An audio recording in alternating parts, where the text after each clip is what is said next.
नमस्कार, बात आज की न्यूज चैनल के समाचार बुलेटिन में आपका स्वागत है। मैं हूं पारुल शर्मा और पेश है आज के मुख्य समाचार। सच्ची बात पक्की बात। सबसे पहले देखते हैं हेडलाइन।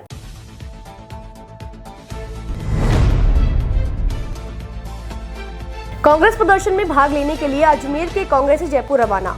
खेमों में अभी भी बटे हैं नेता।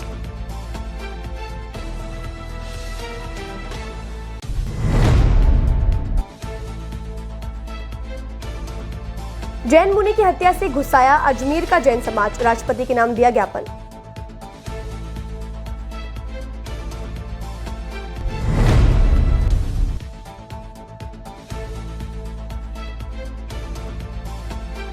विधायक देवनानी ने जलदाय अधिकारी को दी कुर्सी पर नहीं बैठने की धमकी। कार्यालय पर मटका फोड़ प्रदर्शन।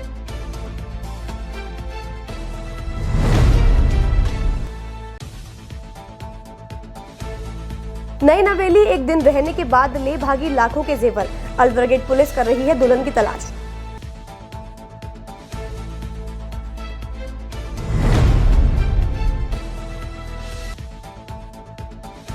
कैदियों द्वारा बनाए सामान की प्रदर्शनी। जिला न्यायाधीश ने किया उद्घाटन।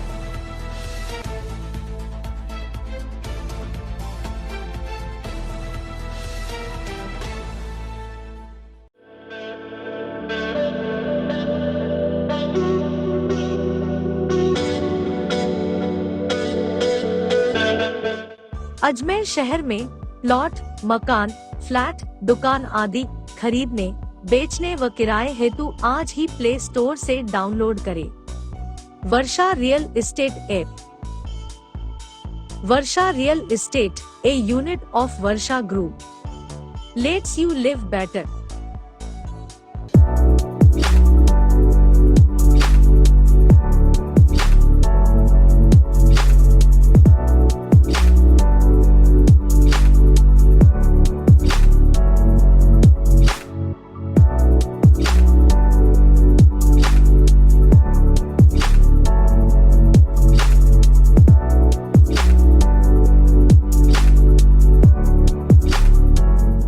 ये सर्किट मामू नहीं बनने का, रेडीनेट फाइबर लगाने का। इंटरनेट बोले तो रेडीनेट फाइबर नेट। डिटेल्स के लिए 7412001234 पे कॉल लगाने का। सही है भाई।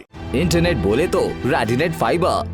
और अब शुरू करते हैं समाचारों का बेहतरीन सफर। जयपुर में शहीद स्मारक पर आज मौन प्रदर्शन में शामिल होने के लिए आरटीडीसी चेयरमैन धर्मेंद्र राठौड़ के नेतृत्व में बड़ी संख्या में कांग्रेसी विजयलक्ष्मी पार्क से जयपुर के लिए रवाना हुए। जयपुर में शहीद स्मारक पर आज मौन प्रदर्शन में शामिल होने के लिए आरटीडीसी चेयरमैन धर्मेंद्र राठौड़ के नेतृत्व में बड़ी संख्या में कांग्रेसी विजयलक्ष्मी पार्क से जयपुर के लिए रवाना हुए। आरटीडीसी चेयरमैन धर्मेंद्र राठौड़ ने कहा कि अखिल भारतीय कांग्रेस कमेटी के पूर्व राष्ट्रीय अध्यक्ष और पूर्व सांसद राहुल गांधी के समर्थन में काली पट्टी बांधकर मौन प्रदर्शन किया जा रहा है। राजस्थान प्रभारी सुखजिंदर सिंह रंधावा और पार्टी के प्रदेश पदाधिकारी वरिष्ठ नेता भी शामिल होंगे। बुधवार सुबह कांग्रेसी कार्यकर्ता विजयलक्ष्मी पार्क से वाहनों के साथ रवाना हुए। उन्होंने कहा कि जयपुर मौन प्रदर्शन में अजमेर का प्रतिनिधित्व दिखना चाहिए। दक्षिण विधानसभा के पूर्व प्रत्याशी हेमंत भाटी ने कहा कि राहुल गांधी ने देश में सबसे बड़ी लंबी भारत जोड़ो यात्रा निकालकर देश में एकजुटता का संदेश दिया है। अजमेर दिगंबर जैन समाज मुनि संघ सेवा समिति के पदाधिकारियों ने आज राष्ट्रपति द्रौपदी मुर्मू के नाम जिला कलेक्टर को ज्ञापन सौंपकर कर्नाटक के बेलगाम जिले में एक जैन मुनि की हत्या के मामले में निष्पक्ष जांच करने की मांग की। वहीं जैन मुनि की विहार के दौरान केंद्र सरकार से उन्हें संरक्षण और सुरक्षा प्रदान करने की मांग की गई। अजमेर दिगंबर जैन समाज मुनि संघ सेवा समिति के पदाधिकारियों ने आज राष्ट्रपति द्रौपदी मुर्मू के नाम जिला कलेक्टर को ज्ञापन सौंपकर कर्नाटक के बेलगाम जिले में एक जैन मुनि की हत्या के मामले में निष्पक्ष जांच कर कार्यवाही करने की मांग की है। वहीं जैन मुनि के बिहार के दौरान केंद्र सरकार उन्हें संरक्षण और सुरक्षा प्रदान करे। आज अजमेर दिगंबर जैन समाज मुनि संघ सेवा समिति के लोकेश जैन और पदाधिकारियों ने जांच की मांग की है। पुलिस इस सिलसिले में 2 लोगों को पहले ही गिरफ्तार कर चुकी है। इनमें नारायण बसपा माड़ी और हसन दलायत शामिल है। उन्होंने बताया कि हत्या पैसे के लेन देन को लेकर की गई थी। अनिल जैन ने घटना की निंदा की और अपराध से संबंधित सभी पहलुओं को शामिल करते हुए गहन जांच की मांग की है। इसके साथ ही राज्य सरकार से राज्य के साधु संतों को सुरक्षा मुहैया कराने की भी अपील की गई है। सरकार को इस मामले को गंभीरता से लेना चाहिए और यह सुनिश्चित करना चाहिए कि दोषियों पर मामला दर्ज किया जाए। साथ ही सरकार से मामले की ठीक से जांच करने की अपील की, क्योंकि अपराध में और लोगों के शामिल होने की संभावना है। आज अजमेर दिगंबर जैन समाज मुनि संघ सेवा समिति के नेतृत्व में यहाँ पे एकत्रित हुई है और माननीय जिला कलेक्टर महोदय को एक ज्ञापन देने यहाँ प्रस्तुत करने आई है। कर्नाटक प्रांत में हमारे दिगंबर जैन आचार्य काम कुमार नंदी जी मुनिराज की निर्मम हत्या की गई है और उनके शव के टुकड़े कर करके विभिन्न स्थानों पर फेंक दिए गए हैं। पुलिस ने तत्परता के साथ में 2 आरोपियों को कैद किया है और उन आरोपियों ने स्वीकार किया है कि हमने आचार्य श्री की निर्मम हत्या की और उनके शव के टुकड़ों को विभिन्न स्थानों पर फेंका है। हम यहाँ पर हमारी महामहिम राष्ट्रपति महोदया द्रौपदी मुर्मू जी के नाम एक ज्ञापन देने आए हैं जिला कलेक्टर महोदया को कि जो भी आरोपी हैं उन्हें कठोर से कठोर सजा दी जाए। साथ में एक ऐसा कानून बनाया जाए जो दिगंबर जैन संत विभिन्न प्रांतों में जहाँ भी विहार करते हैं, जहाँ भी प्रवास करते हैं, वहाँ उन्हें सुरक्षा और संरक्षण प्राप्त हो। साथ में उनकी सुरक्षा के लिए एक कानून बनाया जाए कि कहीं भी वो विहार करें उनको पूर्ण रूपेण हर तरह का संरक्षण और सुरक्षा समाज की ओर से और देश की ओर से प्रदान की जाए। सर्वधर्म मैत्री संघ अजमेर के पदाधिकारियों ने 5 जून की रात्रि चिकोड़ी तालुका के हीरे खोड़ी गांव में नंदी पर्वत आश्रम में जैन समाज के प्रसिद्ध साधु आचार्य श्री 108 काम कुमार नंद मुनि महाराज की बर्बर हत्या करने वाले आरोपियों को गिरफ्तार कर निष्पक्ष जांच करने की मांग की गई। सर्वधर्म मैत्री संघ अजमेर के अध्यक्ष प्रकाश जैन ने बताया कि आचार्य जैन मुनि की हत्या करने के बाद उनके शव को बोरवेल में डाल दिया गया। सूत्रों के अनुसार आश्रम में चतुर्मास के दौरान आचार्य राम कुमार नंदी का अपहरण कर उनकी हत्या कर शव के टुकड़े टुकड़े कर बोरवेल में फेंक दिया गया था, जिस पर पुलिस को शक हुआ। उसके बाद शव बरामद किया गया। आचार्य श्री के आशीर्वाद से 15 सालों से नंदी पर्वत पर पार्श्वनाथ जैन आश्रम बना हुआ है। वह अधिकांश वहीं प्रवास करते थे। भारतीय जैन समाज इस कृत्य की कड़ी निंदा करता है और राज्य सरकार से मांग करता है कि इस मामले में दोषियों को तुरंत गिरफ्तार कर कड़ी सजा दी जाए। दिगंबर जैनाचार्य कामा कुमार नंदी जी महाराज, जो कि कर्नाटक के बेलगांव स्थित चिक्कोड़ी के अंदर एक आश्रम में रहते थे, पिछले 30 साल से दीक्षित मुनि महाराज हैं, आचार्य हैं दिगंबर जैन संत के। उनकी निर्ममतापूर्वक हत्या कर दी गई और उनके टुकड़े टुकड़े करके बोरवेल में डाल दिए गए। उसी के विरोध में आज सर्वधर्म मैत्री संघ के माध्यम से हम लोग यहाँ पे जितने भी पदाधिकारी लोगों को सब लोग ज्ञापन देने आए जिलाधीश महोदय के द्वारा, माननीय प्रधानमंत्री जी, राष्ट्रपति महोदय और वहाँ के जो कर्नाटक के मुख्यमंत्री है सिद्धरामैया जी के नाम पे, कि इस प्रकार का जो कुकृत्य हुआ उसके ऊपर इमीडिएटली रोक लगाई जाए और जो अपराधी हैं उनको शीघ्रता से शीघ्र पकड़ करके उनके पर सख्त कार्रवाई की जाए। भारतीय संस्कृति के अंदर संतों की सुरक्षा से ही भारतीय संस्कृति सुरक्षित रह सकती है। ये सर्वधर्म मैत्री संघ का एक बेसिक लॉजिक है। इसी के तहत आज हम लोग यहाँ पर ज्ञापन दे रहे हैं। एक बार फिर अजमेर उत्तर विधायक वासुदेव देवनानी ने अजमेर नगर निगम के वार्ड 8 में पानी की समस्या को लेकर क्षेत्रवासियों के साथ फव्वारा सर्किल स्थित जलदाय विभाग पर मटका फोड़ प्रदर्शन किया गया। क्षेत्रवासी विधायक और पार्षद के नेतृत्व में अधिकारियों का घेराव कर पानी की समस्या को दूर करने की मांग रखी। विधायक और पार्षद के साथ ही क्षेत्रवासियों ने अधिकारियों को अल्टीमेटम दिया है। 7 दिनों में क्षेत्रवासियों की समस्या दूर नहीं हुई तो अधिकारियों को उनकी कुर्सी पर नहीं बैठने दिया जाएगा। वार्ड 8 के क्षेत्रवासी विधायक वासुदेव देवनानी के नेतृत्व में गुरुवार को आगरा गेट फव्वारा सर्किल स्थित जलदाय विभाग पर पहुंचे और मटका फोड़कर प्रदर्शन किया। प्रदर्शन के बाद जलदाय विभाग के अधिकारी का घेराव कर उनसे चर्चा की गई। विधायक वासुदेव देवनानी ने कहा कि अजमेर में पानी की समस्या दिनों दिन विकराल रूप लेती जा रही है। वार्ड 8 बाबूगढ़ के क्षेत्रवासी काफी दिनों से परेशान है। पानी की सप्लाई का कोई टाइम नहीं है और न ही प्रेशर से पानी आ रहा है। विधायक द्वारा 13 नलकूपों के आदेश मई महीने में जारी करवा दिए गए, मगर अभी तक अधिकारियों ने एक भी नलकूप नहीं लगवाया। आज वार्ड 8 के बाशिंदे, विशेष रूप से बाबूगढ़ के लोग आज यहाँ पर आए हैं। ये पानी की समस्या से बुरी तरह परेशान हैं।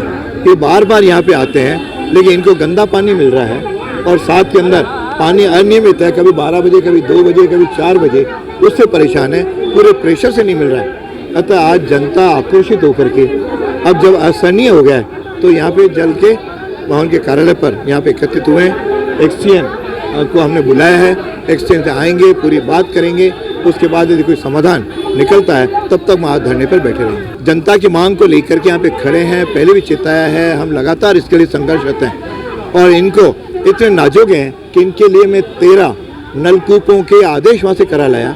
इनको मई में खोदने थे, आज तक उसके लिए पूरे नहीं खुदे, जिसके कारण से इस क्षेत्र की समस्या का कोई समाधान होता। 186 करोड़ केंद्र सरकार से लाया हूँ, उसका भी किसी प्रकार का कोई ये काम नहीं कर रहे हैं, न जल जीवन मिशन के पानी का उपयोग कर रहे हैं। तो मैं समझता हूँ ये केवल इनका नकारापन है। इसीलिए मैं इनको चेतावनी दे रहा हूँ कि आओ, नहीं तो हम कुर्सी पर नहीं बैठने देंगे, हमारी समस्या का समाधान करो। समस्या ये आ रही है कि ये ना पानी जल्दी से खोलते नहीं है, इनका कोई भरोसा नहीं है, कभी 3 खोले, कभी 4 खोले, कभी 5 खोले, इनका कोई नेम टेम नहीं है पानी निकालने का, खोलने का कोई इनका बिल्कुल नहीं। हम ड्यूटी वाले जाने वाले हम बहुत दुखी होते हैं, पता है। एक जना हम घर पे 1 जना बैठे रहे, जब आए दिन हमारी ड्यूटी की छुट्टी होती रहती है। इन लोगों का कोई टाइम नेम नहीं है।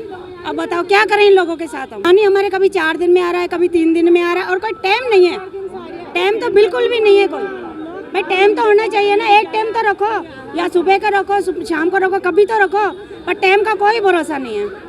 इसीलिए हम ज़्यादातर पानी अलवर गेट थाना क्षेत्र में एक बार फिर लुटेरी दुल्हन ने कमाल दिखा दिया और अपने माता पिता और एक रिटायर्ड पुलिसकर्मी के साथ मिलकर जेपी नगर मदार निवासी एक युवक के साथ शादी कर एक दिन में ही 2.5 लाख रुपए कैश और सोने चांदी के आभूषण लेकर फरार हो गई। अलवर गेट थाना पुलिस के अनुसार जेपी नगर निवासी करण सिंह ने थाने पर एक रिपोर्ट पेश की, जिसमें बताया कि उसकी पहचान सिमरन नाम की एक महिला से हुई, जो पूर्व में शादीशुदा थी। शातिर महिला ने पीड़ित करण सिंह से शादी कर ली और एक दिन साथ में रहे और अगले ही दिन मौका देखकर घर से 2.5 लाख रुपए नगद और सोने चांदी के आभूषण लेकर रफू चक्कर हो गई। इस घटना के बाद पीड़ित करण सिंह ने अलवर गेट थाने पर पत्नी सिमरन और उसके माता पिता और एक रिटायर्ड पुलिसकर्मी के खिलाफ न्यायालय के जरिए अलवर गेट थाने में मुकदमा दर्ज कराया है। थाना अलवर गेट पर प्रकरण संख्या 226/2023 धारा 420-406 IPC में दर्ज हुआ है कि एक सिमरन नाम की महिला है, जिसने शादी का झांसा देकर 3 अन्य व्यक्ति, अपने पिता,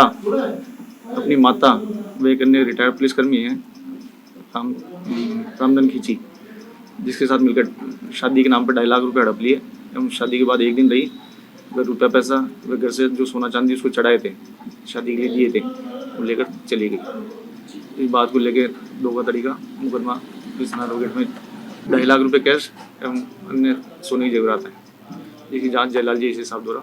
ये वहाँ का है परिवादी है करण सिंह, निवासी जेपी नगर का निवासी है एवं जिसके खिलाफ सिमरन के खिलाफ दर्ज कराया माकूपुरा की। जाने अनजाने में अपराध की दुनिया में कदम रखने वाले शातिर कैदी भी अब मुख्य धारा में आने का प्रयास कर रहे हैं। हर किसी को दूसरा मौका मिलना चाहिए और इसी मौके के साथ अब यह जेलों में बंद कैदी हुनरमंद भी बन रहे हैं। अजमेर सेंट्रल जेल की कैदी अपने हाथों की कलाकारी से भविष्य सुधारने का जुगत में लग गए हैं। आज जिला बार एसोसिएशन में कैदियों के द्वारा बनाए गए सामान की प्रदर्शनी लगाई गई।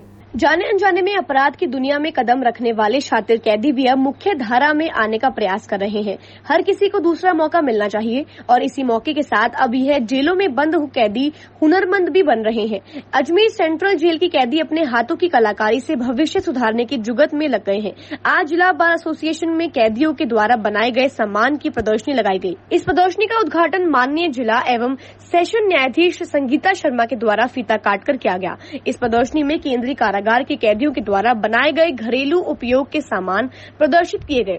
स्वावलंबी बन रहे कैदी सूबे के मुखिया अशोक गहलोत की पहल पर अब जेल नियमों में बदलाव किया गया है, जिसके कारण अब कैदी जेल में फर्नीचर, कपड़े, इलेक्ट्रॉनिक सामान और गाय के गोबर से प्रोडक्ट बनाकर पैसा कमा रहे हैं और इसे वह अपने घर में भी भेज रहे हैं। कैदियों को मुख्य धारा से जोड़ने के लिए तमाम चीजें बनाने के लिए ट्रेनिंग भी जेल के भीतर ही दी जा रही है। समय समय पर कैदियों द्वारा बनाए गए प्रोडक्ट की प्रदर्शनी भी लगाई जाती है, जिससे लोग इनके द्वारा बनाए गए सामान को खरीद सके और उनके हुनर को प्रोत्साहन मिल सके। इसकी व्यवस्था भी सरकार करती है। प्रदर्शनी में अजमेर सेंट्रल जेल अधीक्षक सुमन मालीवाल, जेल का स्टाफ, जिला बार एसोसिएशन के जिलाध्यक्ष नरेंद्र सिंह शेखावत, सचिव राजेश यादव सहित बड़ी संख्या में अधिवक्ता मौजूद रहे।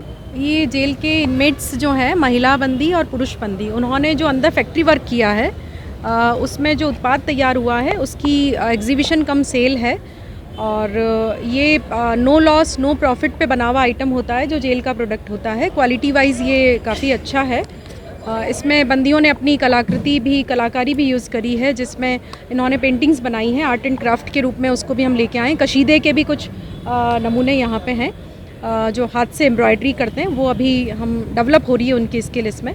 तो इसका उद्देश्य जो है बंदियों को रोज़गार जो देना है, रोज़गार की श्रम दिवस में वृद्धि करनी है और जो बनावा गुड्स है उसको जब तक हम सेल नहीं करेंगे तब तक हमारा रोटेशन नहीं होता है। ये बंदी कल्याण कोष जो रिवॉल्विंग फंड होता है उससे हम ये कार्य करवाते हैं और माननीय न्यायालय के जो आदेश होते हैं रिग्रेस इम्प्रिजनमेंट, जिसमें कहते हैं कठोर कारावास की सज़ा, उसमें हम इस तरह के वर्क करवाते हैं। बंदी बड़े इंटरेस्ट के साथ अजमेर जेल में काम कर रहे हैं और महिला बंदी भी बहुत मन से जो है इसमें फैक्ट्री वर्क में लगी हुई हैं। इसके बदले उनको वेजेस पे करते हैं। पर डे का वेजेस 180 रुपये जो कटने के बाद मिलता है, यानी उनका जो हाउस कीपिंग एक्टिविटीज़ पे जो खर्चा आता है उसके बाद 180 रुपये पर डे पर पर्सन को दिया जाता है।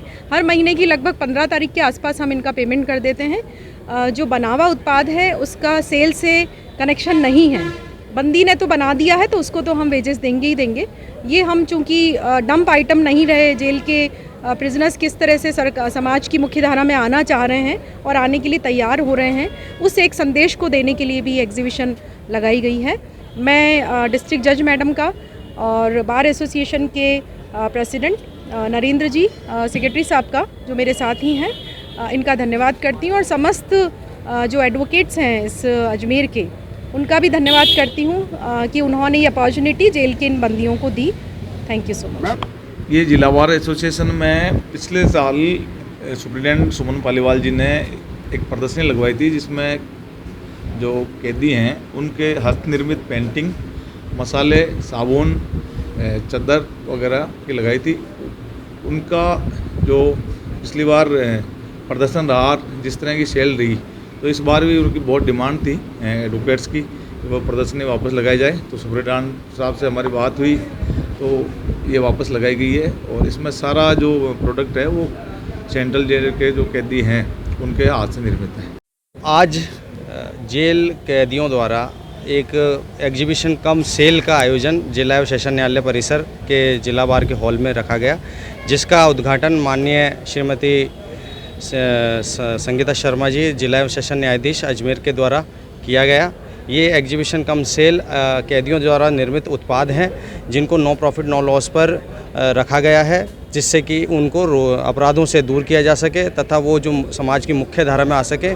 इस हेतु ये इस उद्देश्य से ये कार्य किया जाता है और जेल व्यवस्था के तहत उनको जो है उनको मिनिमम वेजेस के तौर पे वेजेस भी दी जाती है और इनके उत्पादों की जो क्वालिटी है हमने खुद ने चेक की है। बहुत बढ़िया क्वालिटी के ये प्रोडक्ट है, चाहे वो मसाले हों, चाहे वो दरी पट्टियाँ हों, चाहे वो सजावटी सामान हो, सोफ़े के कवर हों, इत्यादि इत्यादि, और पहनने के जो है वस्त्र भी वहाँ पर उपलब्ध हैं। तो वो काफ़ी अच्छी क्वालिटी के हैं और हमें इस एग्जीबिशन के माध्यम से उनको कैदियों को जो मिलना चाहिए प्रोत्साहन, उसके लिए ये एग्जीबिशन रखी गई है। समाचारों को देते हैं छोटा सा विराम, जल्द ही मिलते हैं खबरों के नए सफर पर।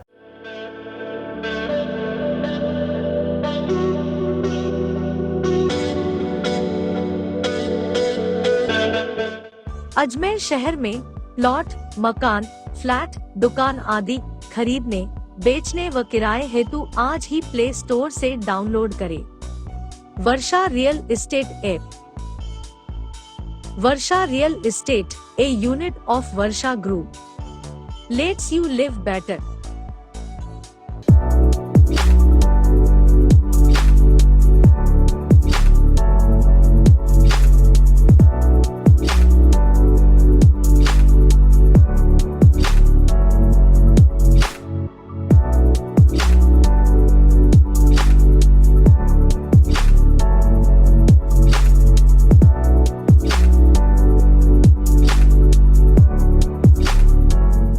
ए सर्किट मामू नहीं बनने का, रेडीनेट फाइबर लगाने का, इंटरनेट बोले तो रेडीनेट फाइबर नेट। डिटेल्स के लिए 7412001234 पे कॉल लगाने का। सही है भाई। इंटरनेट बोले तो रेडीनेट फाइबर। एक बार फिर आपका स्वागत है। आइए चलते खबरों के नए सफर पर। अजमेर दक्षिण विधानसभा और भाजपा पार्षदों ने शहर के विभिन्न समस्याओं से निजात दिलाने की मांग को लेकर जिला कलेक्टर भारती दीक्षित को ज्ञापन सौंपा। अजमेर दक्षिण विधानसभा और भाजपा पार्षदों ने शहर की विभिन्न समस्याओं से निजात दिलाने की मांग को लेकर जिला कलेक्टर भारती दीक्षित को ज्ञापन सौंपा। विधायक अनिता बघेल ने बताया कि जिला प्रशासन ने जो मार्टिंडल ब्रिज पर डिवाइडर लगाकर जो ट्रैफिक को डाइवर्ट किया गया है, उससे शहर वासियों को काफी समस्या का सामना करना पड़ रहा है। बारिश के दिनों में वाहन संत फ्रांसिस हॉस्पिटल के सामने से नहीं गुजर रहे, जिससे मार्टिंडल ब्रिज पर वाहनों का लंबा जाम लग रहा है।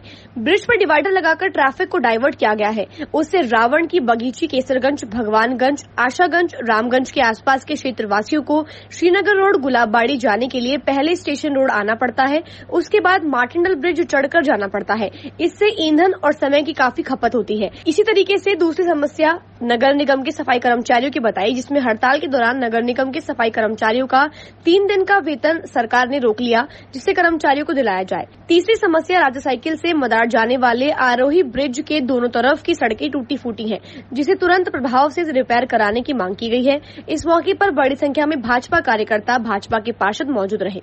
मार्टन ब्रिज पर जो नई व्यवस्था की है ट्रैफिक की, उस नई व्यवस्था के चलते पूरे लोग परेशान हैं। रावण की बगीची, आशागंज, केसरगंज, पहाड़गंज, अजयनगर और भगवानगंज, गौतम नगर के लोगों को स्टेशन तक आना पड़ता है गुलाबबाड़ी और नाका मदार जाने के लिए। उसके पहले कोई कट नहीं होने की वजह से वो इस एरिया के लोग उस एरिया तक नहीं पहुंच पाते। उस बहुत भारी समस्या थी। सब जनप्रतिनिधि आज यहाँ पर हैं और हम सब लोगों ने मिलकर के कलेक्टर मैडम को पुनः उस जो व्यवस्था की गई उस पर पुनर्विचार करने के लिए उनको कहा है कि आप उस पर पुनर्विचार करें और उस कट को वापस शुरू करें, ताकि लोगों को किसी प्रकार की परेशानी नहीं हो। क्योंकि गवर्नमेंट कॉलेज के चौराहे पर जिस तरह से एंसलम स्कूल है, चाचा जी का स्कूल है, लगभग 2,500 से 3,000 बच्चे इन दोनों स्कूलों में पढ़ते हैं।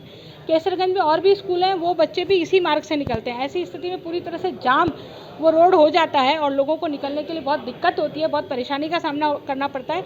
इसलिए इस जाम को हटाया जाए, पहला तो आग्रह हमने ये किया है। दूसरा, जो नगर निगम के सफाई कर्मचारियों को जो 3 दिन की तनख्वाह काटी गई है, वो 3 दिन की तनख्वाह के लिए वो प्रस्ताव राज्य सरकार को भेजा जाए, क्योंकि राज्य सरकार और सफाई यूनियन के अधिकारियों के बीच में ये समझौता हुआ था कि हड़ताल के पैसे नहीं काटे जाएंगे।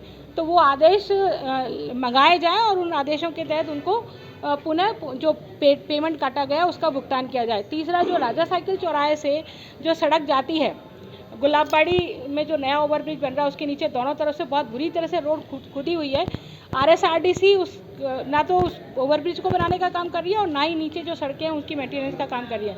तो कम से कम जब तक वो ROB का काम शुरू करें, उससे पहले वो जो रोड है उसका रिपेयर का काम कर लें।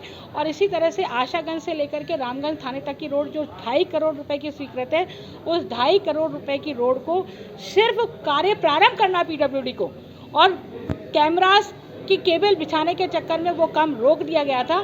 तो चूंकि कैमरा की केबल बिछ चुकी है और जो टूटी है रोड, उसके लिए डिपार्टमेंट ने, जैसा जिलाधीश महोदय ने बताया कि डिपार्टमेंट ने 36 लाख रुपए उसके डिपॉजिट के रूप में PWD को जमा कराने के आदेश हो गए हैं। तो हमने यही कहा है कि भाई उस रोड को आप जल्दी से जल्दी शीघ्र शुरू करें, क्योंकि इतने सारे लोग, लगभग अजमेर दक्षिण की 1 लाख की आबादी उस रोड से नियमित रूप से गुजरती है और लोगों को बहुत परेशानी होती है। चंद्रबदाई से लेकर के यहाँ तक आने वाले लोगों को दिक्कत होती है।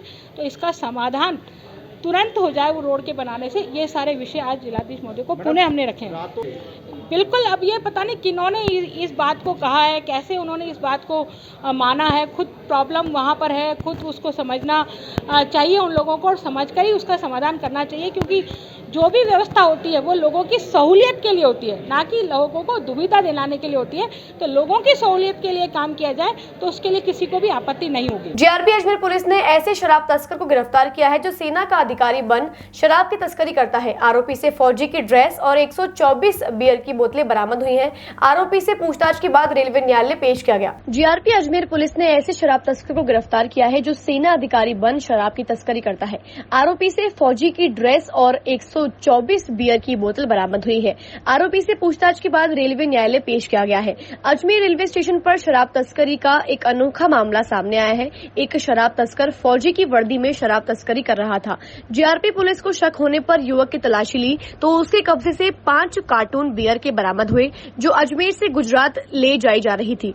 पुलिस ने आरोपित शराब तस्कर की पहचान जसवंत उर्फ बलवंत के रूप में की है। पुलिस पूछताछ में पता चल रहा है कि आरोपी काफी समय से फौजी की वर्दी की धौंस जमाकर शराब तस्करी कर रहा था। श्रीमान SP साहब के निर्देशानुसार अभी NDPS और शराब एक्ट के विरुद्ध कार्रवाई का अभियान चल रहा है। तो कल शाम को हमारी स्पेशल टीम चेकिंग के दौरान 2 नंबर प्लेटफॉर्म पर एक शख्स को पकड़ा, जिसके पास 5 कार्टून बियर के थे, जिसमें 124 बियर जो अजमेर निर्मित थी और यहाँ से वो अजमेर से वो गुजरात ले जा रहा था। नाम है जसवंत सन ऑफ बलवंत, ये सिरोही का रहने वाला है। ये एक्चुअल में वास्तविक स्थिति है कि ये फौजी की ड्रेस पहनता है और फौजी के कपड़े पहनकर और ये यहाँ से तस्करी करता है। पहले भी इसका रिकॉर्ड हम देख रहे हैं, इसके खिलाफ कोई अहमदाबाद में कोई मुकदमा दर्ज हुआ, पूछा तो बताया कि भाई ये पहले भी, और ये फौजी की ड्रेस में ही लोगों को मतलब बेवकूफ़ बना कर ये तस्करी करता है। All India railwaymen's federation के शताब्दी वर्ष समारोह के दौरान रेलवे कर्मचारियों ने आज राजा साइकिल चौराहे पर प्रभात फेरी निकालकर मौन व्रत रखा। फेडरेशन की मोहन चेलानी ने जानकारी देते हुए बताया कि AIRF की स्थापना 1924 में हुई और आज वह भारतीय रेलवे कर्मियों का सबसे बड़ा संगठन है। कर्मचारियों के लिए महंगाई भत्ता, बोनस, वेतन आयोग सहित अन्य कई मांगों के लिए वर्ष 1960, 1968 और 1974 की रेल हड़ताल के संघर्ष की साक्षी है और उसी विरासत और नींव के साथ हम 100वें वर्ष में प्रवेश कर रहे हैं। उन्होंने संबोधित करते हुए कहा कि AIRF दुनिया के चुनिंदा संगठनों में से एक है। हमने दर्जनों संघर्ष किए, लाठियां, गोलियां खाई, लोग शहीद हुए, इसके बावजूद सभी यूनियन को एक मंच पर लाकर एकजुट रखने में सफल रहे हैं। पूर्ववर्ती राष्ट्रीय नेताओं के बलिदान को नमन करते हैं। ऑल इंडिया रेलवे फेडरेशन का गठन 1924 में हुआ था और इस वर्ष हम शताब्दी वर्ष मना रहे हैं। ऑल इंडिया रेलवे फेडरेशन ने 99 वर्ष पूरे करके 100 वर्ष में कदम रखने का काम किया है और इस वर्ष को हम पूरे कार्यक्रम, सभी कार्यक्रमों को शताब्दी वर्ष को समर्पित कर रहे हैं। 1960 में भारतीय रेल में एक ऐतिहासिक हड़ताल हुई थी और उसमें ये डिमांड थी कि रेल कर्मचारियों का नीड बेस्ड वेजेस का फॉर्मूला तय होना चाहिए, जो कम से कम एक छोटे परिवार को, 4 के परिवार को न्यूनतम आवश्यकता है उसके हिसाब से वेतन का निर्धारण होना चाहिए। लेकिन सरकार ने इस बात को नहीं माना। रेल कर्मचारियों ने हड़ताल की, हमारे यूनियन का मान्यता को रद्द करने का काम किया, लेकिन ऑल इंडिया रेलवे फेडरेशन ने, north western railway employees union ने, जो उस समय वेस्टर्न रेलवे एम्प्लॉइज यूनियन थी, संघर्ष का रास्ता नहीं छोड़ा। हमने संघर्ष किया और हमने मान्यता भी वापस से लेने का काम किया। 1 साल बाद सरकार को मजबूर होकर के मान्यता भी देनी पड़ी और जो न्यूनतम आवश्यकता के अनुसार वेतन का निर्धारण का जो फॉर्मूला है वो अगले वेतन आयोग ने उसको स्वीकार करने का काम किया और उसके रूप में महंगाई भत्ते के रूप में तमाम कर्मचारियों का वेतन जरूरत के आधार पर, मार्केट की जो महंगाई है उसके आधार पर मिलने का काम हुआ। 1960 की हड़ताल में हमारे दाहोद के 6 कर्मचारी शहीद हुए थे। उनकी शहादत को नमन करने के लिए आज हमने यहाँ राजा साइकिल रेलवे कॉलोनी में प्रभात फेरी करने का काम किया और मौन व्रत रख करके और उनको श्रद्धांजलि अर्पित करने का काम किया है। राजस्थान में गैंगस्टर कुलदीप जगीना की गोली मारकर हत्या कर दी गई। पुलिस की टीम गैंगस्टर कुलदीप को जयपुर से भरतपुर कोर्ट लेकर आ रही थी। इस दौरान बदमाशों ने उस पर हमला कर दिया। हमले में कई गोलियां लगने से गैंगस्टर कुलदीप की मौत हो गई। बताया जा रहा है कि बदमाशों ने पहले पुलिस कर्मियों की आंखों में मिर्ची झोंकी और फिर गोली मारकर फरार हो गए। बता दें कि भाजपा नेता कृपाल सिंह जगीना हत्याकांड में गैंगस्टर कुलदीप सिंह जगीना को गिरफ्तार किया गया था। जानकारी के अनुसार जयपुर पुलिस की टीम गैंगस्टर कुलदीप सिंह जगीना को सरकारी बस से भरतपुर ले जा रही थी। भरतपुर के अमूली टोल प्लाजा के पास बदमाशों ने जगीना पर फायरिंग कर दी।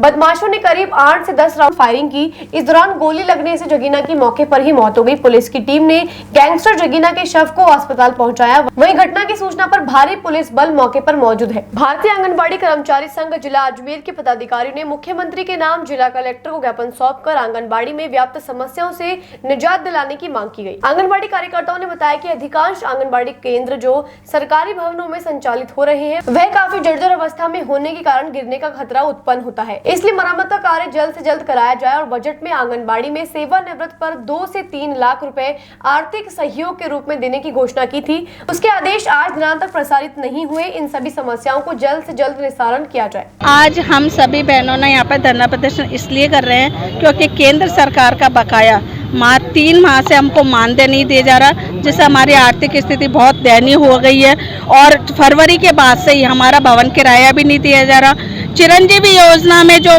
सरकार ने घोषणा करी थी वो भी हमको लाभ नहीं दिया जा रहा है और यहाँ पर जो पोषण टैकर का जो कार्य किया जाता है केंद्र सरकार के द्वारा उसका भी 1 साल से रिचार्ज का भुगतान नहीं दिया गया है, प्रोत्साहन राशि भी नहीं दी गई है और जो सामुदायिक कार्यक्रम करवाया जाता है उसका भी 1 साल से भुगतान नहीं किया गया है। और राज्य सरकार को भी हमने एक ज्ञापन दे रहे हैं जिसमें कि जो सरकारी भवनों में आंगनबाड़ी केंद्र चल रहे हैं बहुत ही जर्जर अवस्था में, वो कभी भी पट्टियाँ गिर सकती है, जिससे आर्थिक हमको नुकसान हो सकता है। उसके लिए सरकार को हमने यह निवेदन किया है कि इसकी मरम्मत करवाई जाए और आंगनबाड़ी पर जो सेवानिवृत्त राजस्थान सरकार ने जो बजट में घोषणा करी थी कि 2 से 3 लाख देंगे, उसके आदेश अभी तक जारी नहीं हुए हैं, उसके आदेश जारी करवाए जाएं। और शैक्षणिक योग्यता का इंदाज विभाग द्वारा आज तक नहीं किया जा रहा है, वो भी करा जाए। और वर्तमान में जो पोशाक चल रहा है वो गुणवत्ता बिल्कुल भी नहीं है, उसमें सुधार कराया जाए। शोषण यही है कि काम पे प्रेशर बनाया जा रहा है,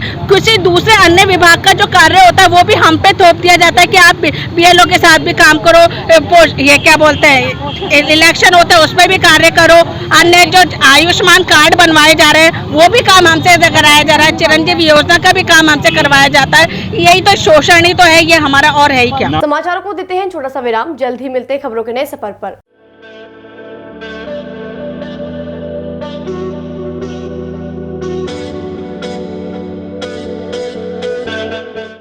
अजमेर शहर में प्लॉट, मकान, फ्लैट, दुकान आदि खरीदने, बेचने व किराए हेतु आज ही प्ले स्टोर से डाउनलोड करें वर्षा रियल एस्टेट ऐप।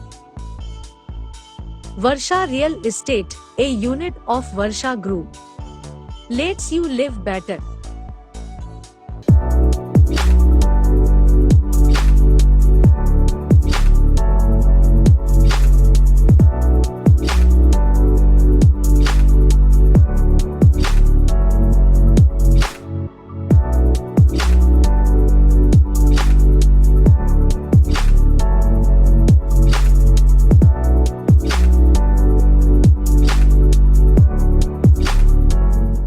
ए सर्किट मामू नहीं बनने का, रेडीनेट फाइबर लगाने का, इंटरनेट बोले तो रेडीनेट फाइबर नेट। डिटेल्स के लिए 7412001234 पे कॉल लगाने का। सही है भाई। इंटरनेट बोले तो रेडीनेट फाइबर। एक बार फिर आपका स्वागत है। आइए चलते खबरों के नए सफर पर। सदर कोतवाल थाना अंतर्गत दोस्त को जरूरत के समय दी गई राशि वापस नहीं लौटाने पर पीड़ित युवक ने अपने दोस्त के खिलाफ अमानत में खयानत का मुकदमा दर्ज कराया है। सदर कोतवाल थाने के ASI शिवलाल ने जानकारी देते हुए बताया कि मोदिया गली निवासी बसंत तिवारी ने अपने दोस्त बीजासन माता मंदिर कायस्थ मोहल्ला निवासी राजेंद्र शर्मा को 1,25,000 रुपए दिए थे। उसके बदले राजेंद्र शर्मा ने एक चेक दिया था। पीड़ित बसंत तिवारी ने जब राशि का चेक बैंक में लगाया तो चेक बाउंस हो गया। इस बात से नाराज बसंत तिवारी ने राजेंद्र शर्मा के खिलाफ मुकदमा दर्ज कर कार्यवाही की मांग की है। ने एक मुकदमा करवाया है जरिए इस्तगा से कि राजेंद्र शर्मा कास्त मोहल्ला बीजासन माता मंदिर निवासी को आवश्यकता के अनुसार 1,25,000 रुपये दिए थे, जिसने उसके पेटे मेरे को चेक दिया था। और चेक जब मैंने बैंक में लगाया तो बैंक वालों ने अनवेलिड करके वापस भिजवा दिया।